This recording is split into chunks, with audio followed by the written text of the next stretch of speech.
How to unsync folders on OneDrive. So this is a simple and easy guide on how to unsync folders on OneDrive.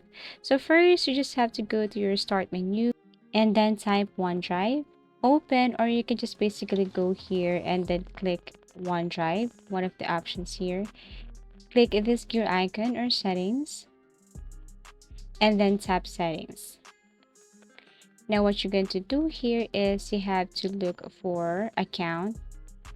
And here, what you're going to do is you have to click this. Basically, if you want to unsync folders here on your PC, and if you don't want these files to be visible on your PC or hidden from file, you just have to simply unselect. As you can see, if you hide these folders on your PC, the files will stay on OneDrive but won't be available on this PC.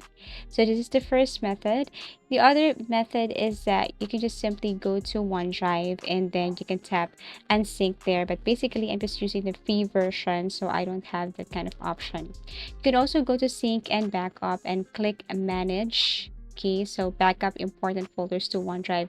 You can just basically pause syncing here if you want to stop syncing your files to this PC, or you can just simply turn this off. Okay, so these are the ways on how to unsync folders on OneDrive. You can do it on your PC or you can do it on your OneDrive account. Thank you for watching and see you again in our next video tutorials.